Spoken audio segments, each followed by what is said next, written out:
Why are you more likely to have a heart attack at 8 o'clock in the morning, or crash your car on the motorway at 2 o'clock in the afternoon? Can taking your medication at the right time of day really save your life? And why should you encourage your teenager to lie in the morning? The answers to these questions lie in the secret world of the biological clock. Most of us are oblivious to them, but the clocks ticking deep inside our bodies dominate every moment of every day of our lives. We tend to think that we eat and drink whenever we choose, but actually those behaviours are very much influenced by the body clock. Tonight's Horizon is a journey inside our bodies and into this secret world. Honed through millions of years of evolution, the body clock is your guide to what you really should be doing at any point in the day. Modern life tends to abuse internal time. We have this exquisite system, and we just ride over the top of it and ignore it. It's extraordinary. So, will you choose to listen to your body or suffer the consequences? If you're running your body physiology against its natural cycle, there'll be a price to pay.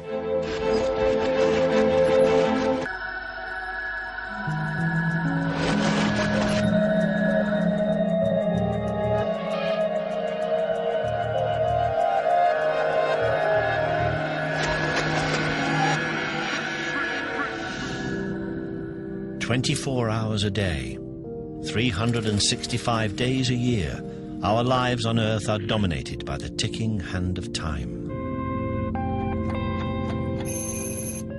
Atomic clocks and satellites keep time precisely across the Earth's surface, maintaining accuracy to a tenth of a billionth of a second per day.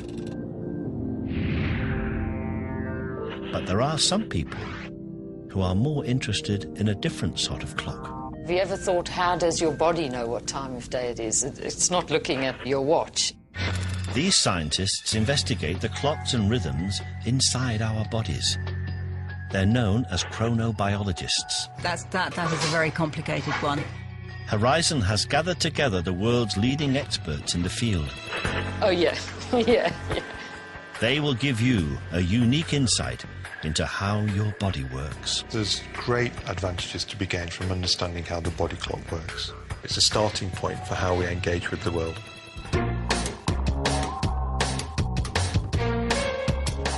By bringing together the latest research in the field, Horizon has created the ultimate personal organizer.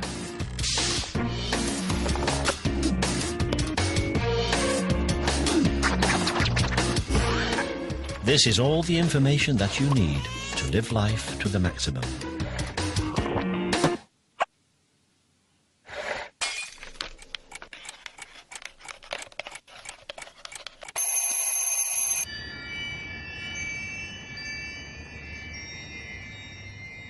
It's the start of the day, and for most of us, time to get out of bed. But across Britain, there's one group in society who seem to find this much harder than everybody else. Welcome to the world of the teenage zombie and the most dysfunctional of body clocks. Taylor! How are you?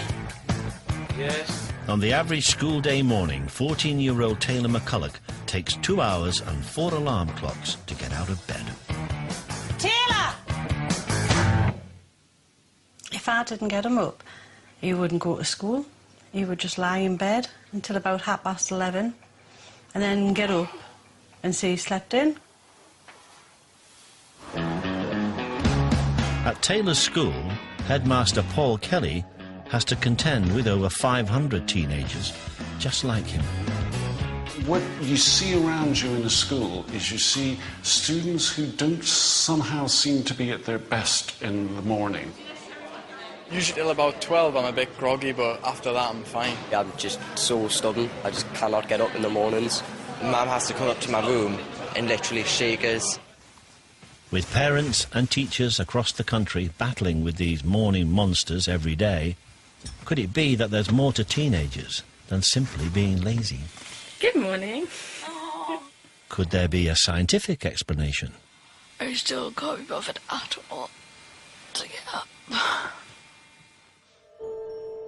The first clues to the mystery of the teenage lie-in were not discovered at 8 o'clock on a school day morning, but 375 feet beneath the Earth's surface in a cave deep in the heart of Texas.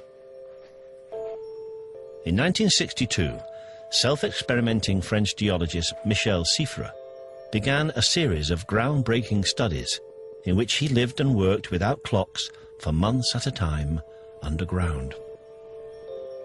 Siffre lost track of time, but carefully recorded data revealed that his body was keeping a regular routine of sleeping, waking, and other bodily functions. It was the first direct proof that humans have their own internal timekeeping mechanism, or body clock. Many of our most basic drives, the need to sleep, the need to eat, the need to drink, they're not just because we've not slept or eaten recently. In fact, it's our body clock telling us when we need to do these things. But while we all have an internal clock, the rhythm of this clock is not the same for everybody. Although the average is about 24.25 hours, some people have, in fact, a faster clock. At the extreme, they may have a clock that runs on a 22-hour cycle, whereas other individuals go the other direction. They may have a clock that runs slower, and they've got something like a 25-hour clockwork. These different cycle lengths help to explain some of our most basic behavior. Those at the extremes are people we often refer to as larks and owls. Larks are those people who are up early, shorter body clocks, whereas those who have a longer clock tend to lag behind the day-night cycle and tend to be more owl-like in their behaviour. I'm very much a late type. I'm happiest going to bed late and getting up late. I'm well used to getting up at 5 o'clock in the morning. So I like to go to bed later and wake up later. I feel great of an evening. And that's why I'm an academic, because I don't have to go to work at 8 o'clock in the morning. But it's not just the length of our individual cycles that affect what time we get up in the morning. It's our age, too. We start life being morning types, but after the age of around about 10, we tend to drift later and later through our teenage years and until our early 20s. We start to go to bed slightly earlier again. Finally, at the age of 55, we are going to bed at the time we were going to bed at the age of 10. Scientists don't know why age has such a strong correlation with the time that we wake up, but the evidence is the same all over the world. Between the ages of around 13 and 21, we consistently get up later than at any other time in our lives. It's vindication for Taylor and teenagers across the country. Of course, a lot of people think that teenagers are just lazy. I'm sure some of them are lazy, but there clearly is a biological predisposition for going to bed late and getting up late. But is this teenage biology putting them at a disadvantage first thing in the morning? Could the changes in their body clocks be affecting their education? Come on. No. Teenagers across the country are doing some of the most important work in their life at times that don't suit them. And that makes me worry that we need to address it, and we need to address it quickly. I want you to think about the following, and it goes like this. Whether you prefer to actually get up early in the morning, or whether you prefer to get up late in the morning. In order to find out what time would best suit his teenagers to learn, Headmaster Paul Kelly is subjecting the whole school to a series of tests. On those sheets of paper you will see a list of words. They're separated into pairs in a grid. I'd like you to spend a minute looking at those words and memorising as many of those pairs as you possibly can. When you're ready, after 3... Pupils will sit 2 tests, one in the morning and one in the afternoon. These tests have been devised with the help of Russell Foster, Professor of Neuroscience from the University of Oxford. The prediction would be that as most teenagers are evening types, their scores will do better in the afternoon compared to the morning. And in exactly the same way as we did this morning, I would like you to see how many of those pairs of words you can remember. In the morning, they scored 42% correct answers. And in the afternoon, they scored 51.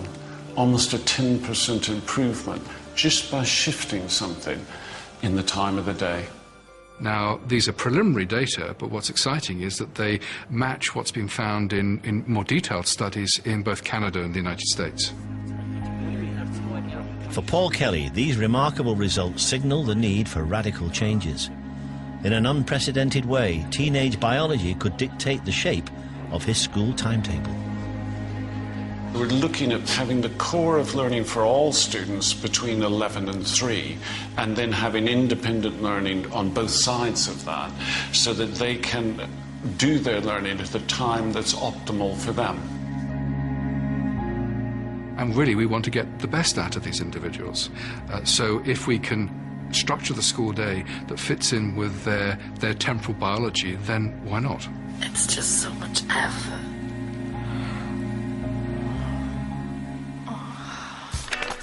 By simply paying attention to their body clocks, it could be possible to improve the education and exam results of teenagers across the country. So, body clock science has given teenagers license to lie in bed all day. But they're not the only ones who can benefit by paying attention to their body clocks. Still to come, we'll find out why dinner time could be deadly and why your grandmother shouldn't wear sunglasses. But first, you need to pay attention to the next few hours of the morning. It could be the difference between life and death.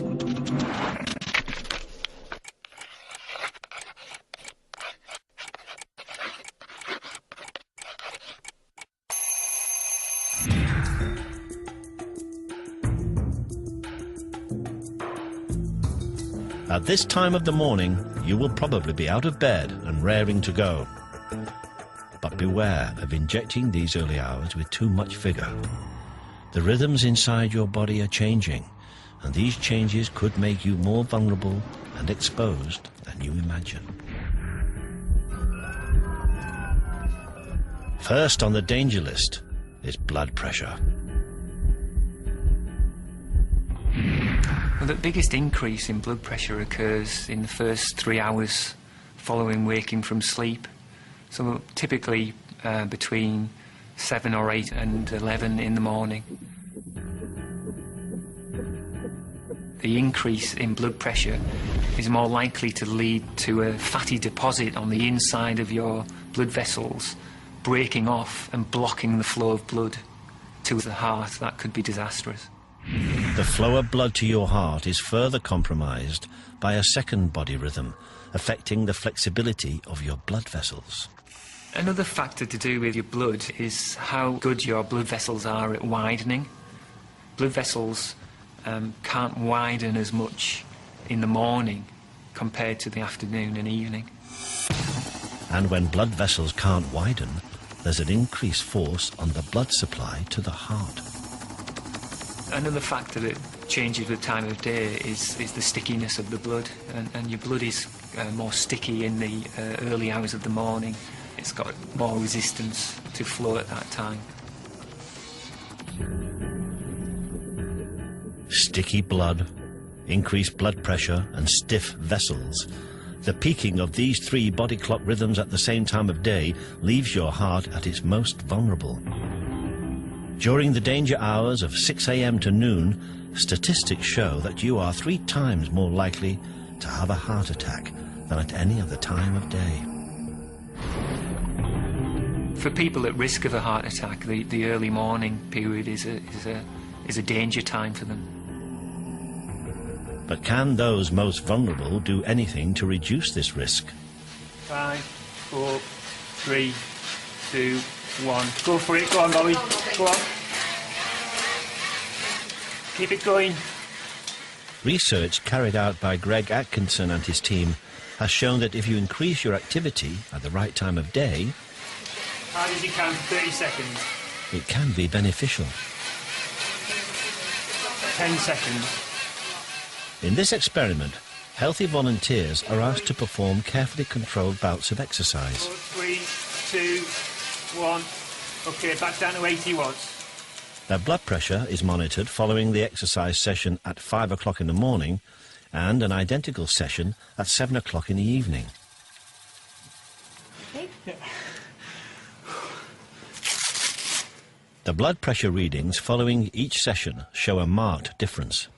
Exercise in the afternoon leads to a reduction in blood pressure amounting to about 10 to 11% reduction, whereas exercise in the morning either doesn't change blood pressure at all, or in fact there can be a slight increase in blood pressure. By simply changing the time of day you exercise, it might be possible to reduce your blood pressure significantly. It doesn't have to be intense exercise. For a person with already raised blood pressure, even walking will cause a reduction in blood pressure. So, take it easy during those dangerous morning hours. It could pay to save your exertions for after lunch. It's a great relief to many of us when you look at your wristwatch and you see it's 12 noon. You've actually survived the most dangerous part of the day.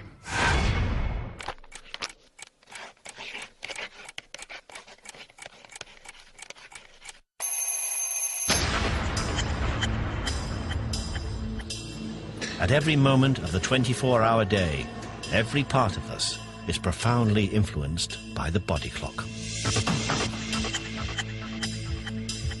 Of course, it's not just our physiology that's controlled by the clock. The clock also controls our brains. When we can think effectively, when we can concentrate, when we can be imaginative. Up until about 12 o'clock, I think I'm sort of really good. I function best at about mid-morning. At the end of the day, catches all my clients unawares. If you really have to be, on the top of your game, as it were, paying good attention to things, do that type of work between 10 and 12 in the morning. That's when we're at our best in terms of thinking. Scientists are beginning to understand the rhythms that are helping our brains power through those mid-morning tasks. There are many ways in which the body clock can control the functions of our brain and alertness. One of them is by controlling the production of the hormone cortisol, which has a very powerful alerting effect on the brain, and its production is highest in the morning under control of the body clock. But it won't last for long.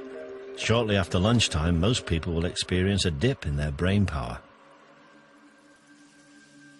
We're naturally designed to have 2 sleeps a day, a big one at night and another one in the early afternoon. It's sometimes called a post-lunch dip. There's nothing to do with lunch whatsoever. It's a natural depression in our wakefulness, sort of a slump, and it's made worse if you had a bad night's sleep. This natural depression explains many an office go-slow across the country as we fall prey to the micro-sleep. The afternoons, you usually take a break, don't you? If I sit down, I'll start closing my eyes. After lunch, it's kind of hard. Then your eyelids will feel rather heavy like this, and you sort of wake up for a minute and you go into these micro-sleeps. Then you sort of come around again, look around and feel a bit more alert for about a minute, then it all happens again. I think we've all experienced this, and if you carry on doing that without stopping it, you will actually nod off. But while micro-sleeps are relatively harmless in the office, they can spell disaster on the open road. Research has shown that 25% of all motorway crashes are caused by micro-sleeps, and you are 3 times more likely to fall asleep at the wheel at 2 o'clock in the afternoon than you are at 6 o'clock in the evening. But if you do find yourself on a motorway at this time of day, what can you do to avoid the dip? The best thing to do in that, we've shown research we've been doing, is actually take a large or a couple of cups of coffee, and then you've got 20 minutes, because the coffee will take some time to kick in. What do? Fresh air, exercise, forget it. Go back to your vehicle and get your head down for quick ziz. A quick 15-minute nap will be very, very effective. So, keep safe by drinking coffee first and then taking your nap. It will set you up for the afternoon ahead.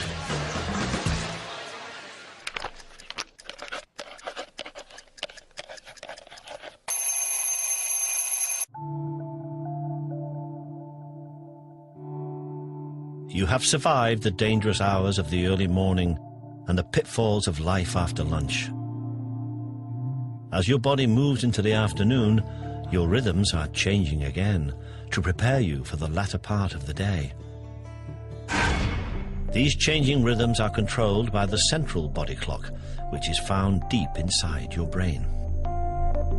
No bigger than a grain of rice, the central body clock is a bundle of cells controlled by a unique set of body clock genes. Over the course of 24 hours, these clockwork genes regularly switch themselves on and off, thereby keeping time and telling the rest of the body what to do.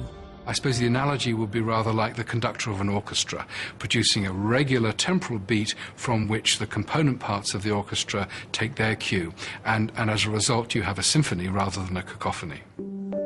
This is what the clock in action actually looks like. Michael Hastings from the Medical Research Council has captured these images by photographing brain tissue as a ticking body clock genes switch on and off over a 10-day period. As the clockwork goes through its paces, so the image goes down, comes back up again, up, down, up, down, up, down, up, down. When I first saw images like this, it completely blew me away, because for the first time we're able to look inside this secret world of the clockwork. That is far more accurate in timekeeping than just about any other form of biochemistry. It really is a profoundly exquisite mechanism. And recent breakthroughs have shown that the master clock in our brains is not alone. There are body clocks present in just about every part of our body, in the heart, in the lung, in the liver, in the kidneys. You name it, it likely has its own clockwork ticking away inside it. Understanding the different clockwork of different organs in our bodies has enabled scientists to revolutionize the treatment of disease. Individual organs can now be treated according to their own time schedule, and this could hold the key to the successful treatment of a disease so prevalent in the modern world that 1 in 3 of us will develop a form of it at some point in our lives.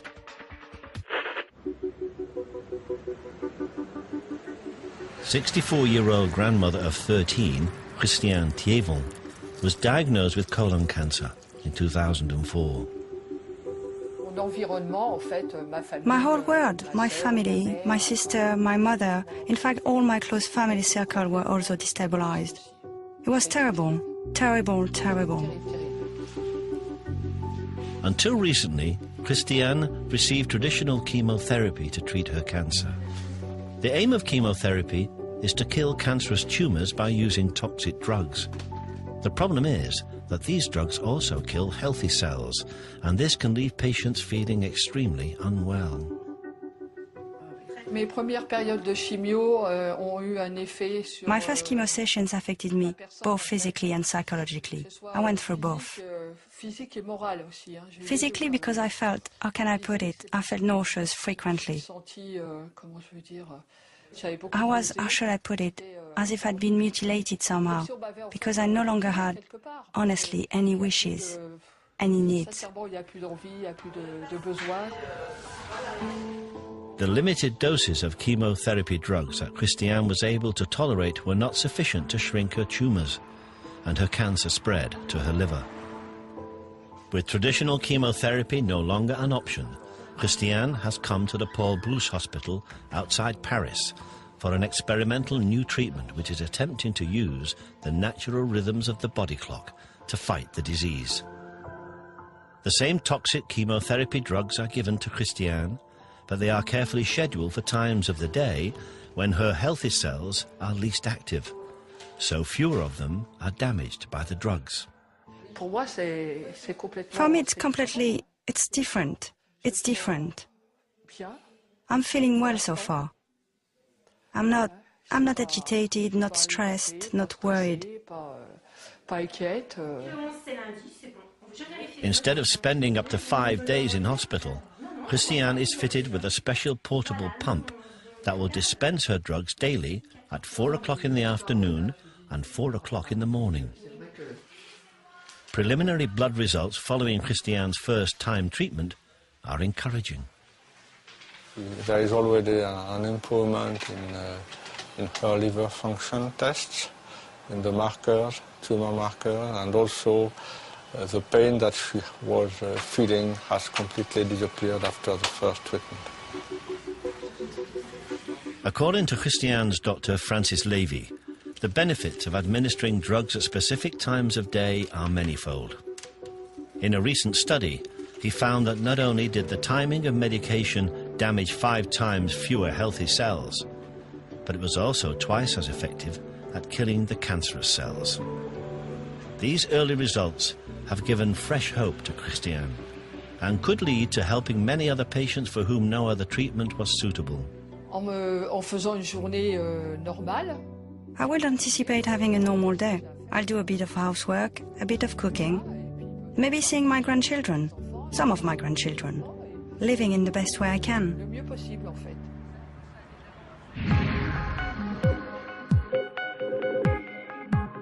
Understanding how the body clock influences disease means that we can develop smarter, more effective medicines and medical treatments which actually exploit the body clock as a way into, if you like, the Achilles heel of various disease processes.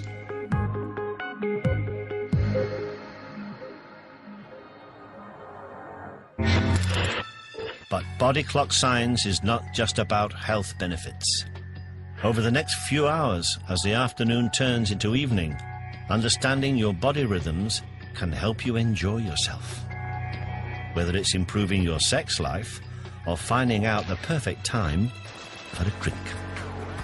But before the fun starts, it's time for a bit of hard work.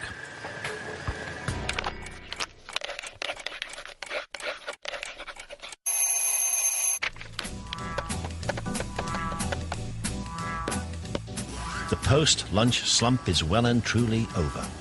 And it's at this time of day that your body temperature and alertness are rising. You already know that exercise in the morning is best avoided for health reasons, but do you know when to schedule your workout to get the very best performance? When I exercise, I like to do it in the morning. I would say in the evenings. First thing in the morning. Morning. If I'm going to do it, I'd rather do it first thing. Never.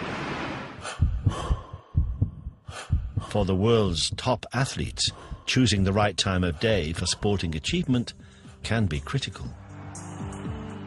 Cycling's hour record. Renowned as the sport's toughest challenge, athletes must cycle as far as they can in 60 minutes. I think the hour record holds a special place in most people's hearts in cycling because it's a very pure thing. It's literally one man against a clock. Just pushing yourself to the physical limit and then just holding it there for an hour. For Olympic gold medalist and world champion Chris Boardman, it was the ultimate test, and timing was everything. Early evening was when I was always at my best. And we planned not just the hour record, but training. The real intense stuff was done in the evening. There was less suffering, if you like. There was more physical exploration of how hard I can try.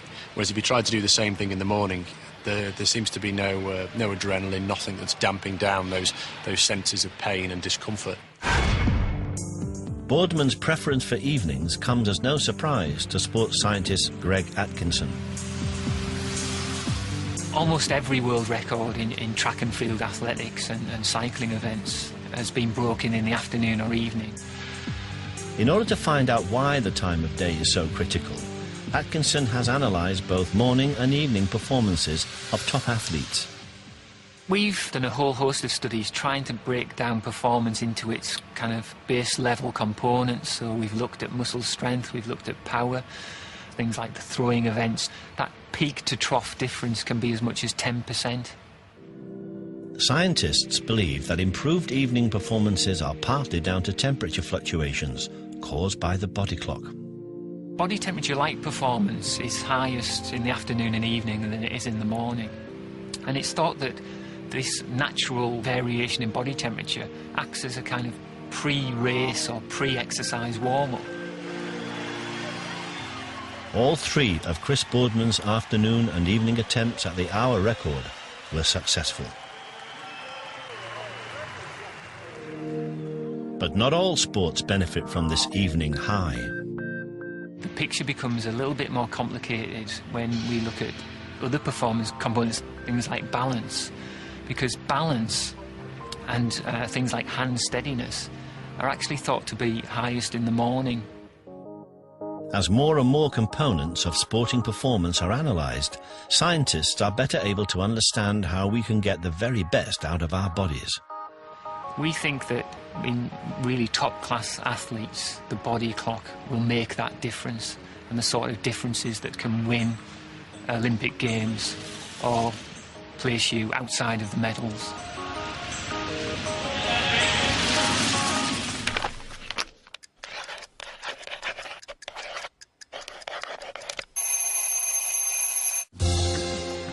With the traditional working day drawing to a close, you may feel like it's time to wind down. But your body temperature is still on its natural high, and your body clock in its prime time. So, what should you be doing?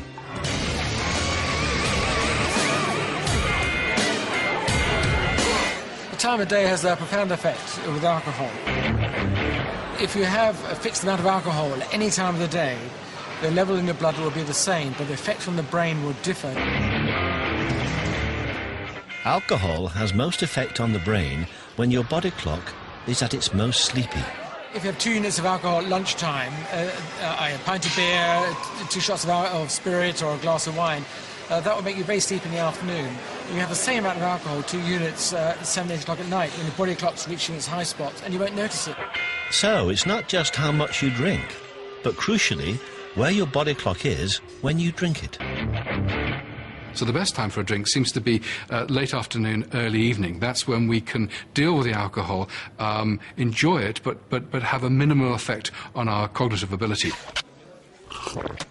Now, clearly, if you drink excessive amounts, then you're going to destroy all of that. But it has the least effect at late in the day.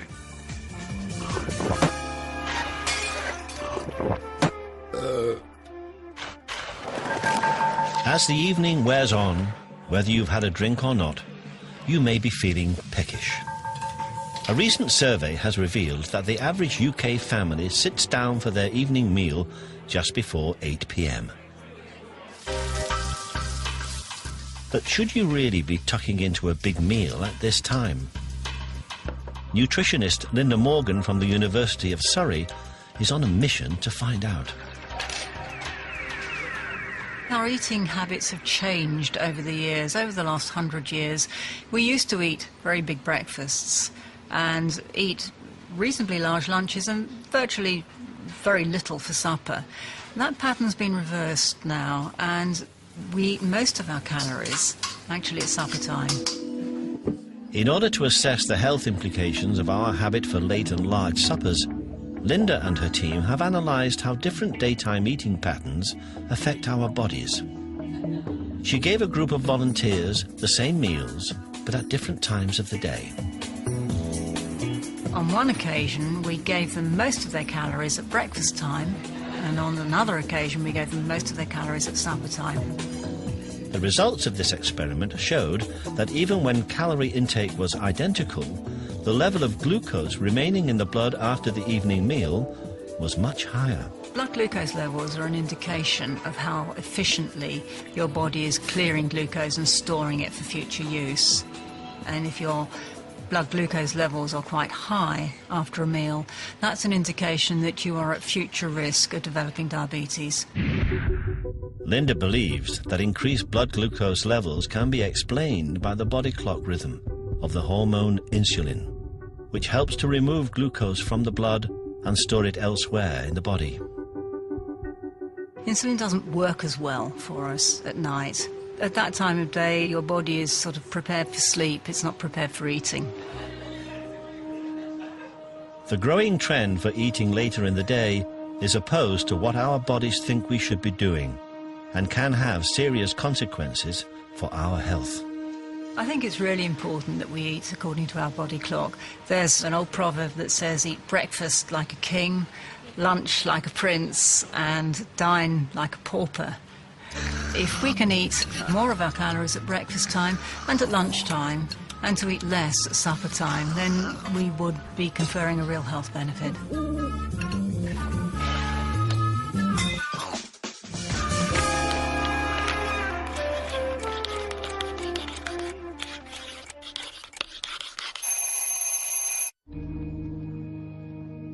After a day jam-packed with activity, your body clock is beginning to wind down. As darkness falls, you may be feeling a little tired and start to think about going to bed. But just as in the morning time, the larks and owls amongst us can be running on very different schedules. I go to bed at sort of 10 o'clock. 2 to 3 every night. About 10:30? Can be 1 o'clock in the morning. But there is a way to trick your body clock into staying in sync with those around you. This is because there is something outside of our bodies that plays a critical role in controlling our internal time. It's got nothing to do with your alarm clock, and it's been with us since the dawn of time. Light is the single most influential external factor affecting the regulation of your body clock. The way these light triggers control the body clock is that the light passes through the eye, onto the back of the eye, and then down the nerves from the eye into the brain. The light impulses trigger the release of chemicals onto the clock cells, and in that way, that 24-hour cycle is tweaked either forwards or backwards, slower or faster, to make it exactly 24. The light that helps us all run on the same time system has most impact on the body clock at particular times of day. The important parts are really early in the morning or sunrise and later on in the evening or sunset. And it's getting light at these times where your clock is most sensitive to light. Exposing yourself to light in the morning will speed up your clock and help you to wake up earlier, whereas light in the evening will slow it down, delaying the time when you start to feel sleepy and allow you to be more active into the night. Armed with this knowledge, light can help you to adjust to the lifestyle you want. So if you're a late type who wakes up much too late and never early enough to go to work, you should wear sunglasses from lunchtime on and try to get as little light as possible in the evenings. For the early people who wake up too early, they can do exactly the opposite. They can run around with sunglasses in the entire morning and try and get as much light as possible in the second half of the day.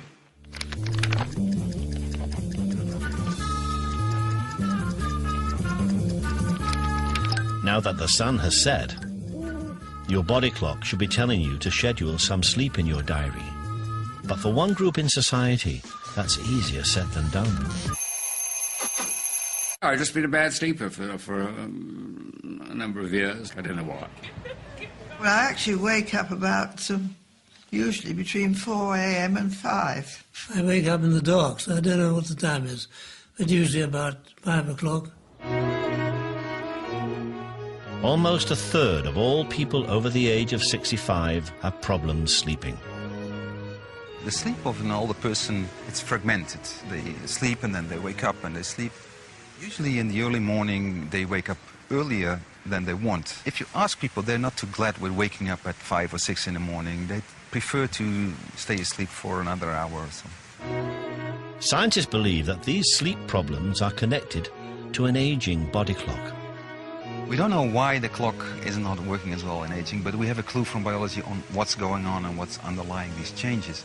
And that is that although the number of brain cells in that clock is unchanged, you don't lose the cells, you see that much less cells are active.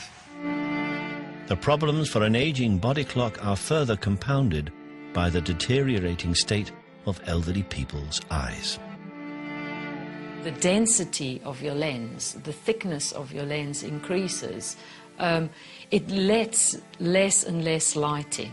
So the less light that we get coming through the eyes means that we have less of a signal going to the body clock. And so the clock isn't as synchronized to the daylight as it used to be when we were young. Jus van Summeren has studied these desynchronized clocks in a group of elderly people with some of the most disturbed sleep patterns, those suffering from Alzheimer's or dementia. During the night they have these short bouts of sleep, not too long, I think seldom longer than 15 minutes. So it's very fragmented sleep. You see that the more fragmented this sleep-wake pattern is, the more depressive symptoms, the more agitation, irritability. It's having a big impact on their lives. For Van Summeren, the key to improving this fragmented sleep lay in restoring the natural rhythms of the body clock. In the biological clock, cells are still there but not active. We know that light is normally activating these cells. And we thought maybe we can reactivate these cells by giving additional light. Van Summeren changed the light fittings in nursing homes so that the Alzheimer's patients were receiving up to 3 times more light during the daytime hours. He then followed their sleep patterns, mood, cognitive performance, and daily activities for over 3 years. The results exceeded all expectations. We expected changes in sleep-wake rhythm, but somewhat to our surprise, the effects on other symptoms were huge as well. For example, depressive symptoms were much less. Cognitive performance, so memory performance, was much better. But also doing activities of daily life, like eating your lunch or buttoning your shirt, things like that, declined much less in the people who got additional bright light. It's an impressive list of improvements and matches what can be achieved with the drugs that are currently available to Alzheimer's patients. The improvement you get with drugs are comparable to the improvement you get with light. But with the drugs, you have adverse effects, like nausea. On the contrary, with light, you also get the improvement of mood. So you might compare the effect of light with giving 2 drugs, one for cognition and memory, and the other one for mood. It's an important step forward in the management of Alzheimer's disease. But can other elderly people benefit from light too? Ongoing studies in the UK are testing the impact of light on healthy elderly people in their own homes. We're quite encouraged by the results.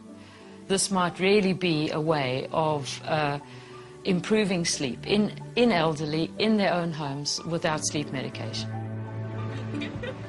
As the relationship between light and our internal rhythms is better understood, so the possibilities open up of improving all of our lives by simply harnessing the natural power of the body clock.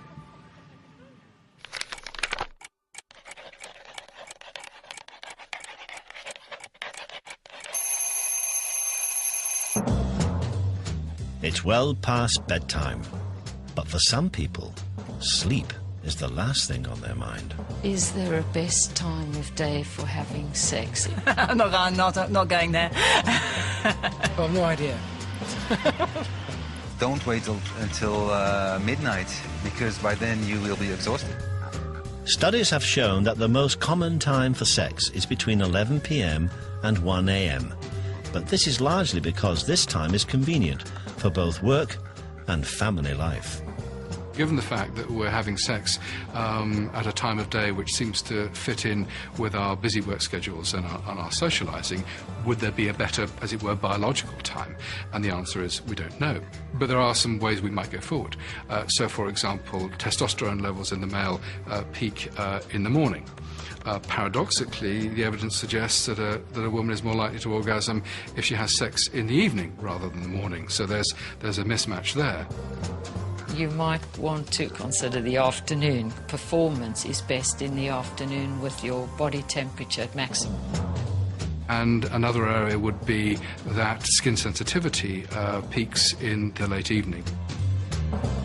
It depends on what you have eaten, if you had alcohol or non-alcohol. I mean, some people may be more liberated and have better sex when they had alcohol. Other people may be too tired after alcohol to have... So where do we go from here?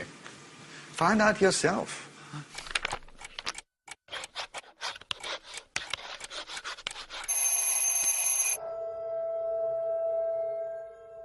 It's the dead of night, and our body clocks are reaching the lowest point in their 24-hour cycle.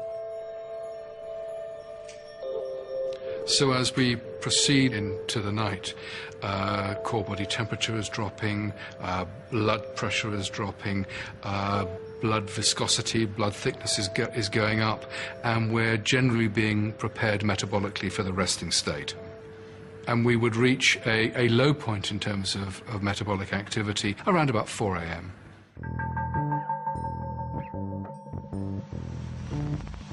But even though our biology is telling us to go to bed, over 4 million of us are up and working.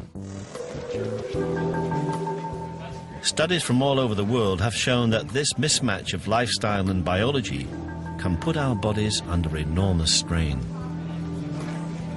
Modern life tends to ignore the body clock, and we assume we can do whatever we want, whenever we want, and that's simply not the case. The problem is that our bodies rarely fully adjust to shift work patterns, leaving them perpetually out of sync. We're finding that the incidence of cancer is higher in night shift work, mental health, cardiovascular disease, and a whole slew of other pathologies. And I think this is a good example of where physiology is being pushed outside its normal range at that particular time of day. But whether we are up on the night shift or not, this low point in our body clock cycle can make us particularly vulnerable. In old people or in sick people, it's at that, literally in the small hours, you know, the quiet hours between 2 and 4 o'clock in the morning, when the body's turned down to its minimum operation, that's when people tend to slip off this mortal coil. But it's not all bad news.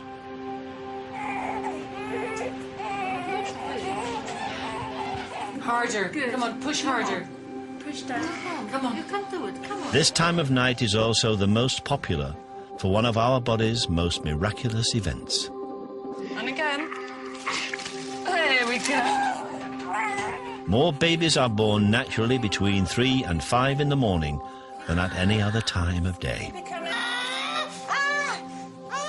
At that time of night, our bodies are extremely relaxed. Body temperature is low, sensation for pain is lower, and that is a good time to give birth. But even from the very first breath we take, Okay, sweetie. our natural rhythms are being influenced by the modern world. As more women give birth in hospitals and experience greater intervention to natural birth, these early morning baby rhythms have become less pronounced.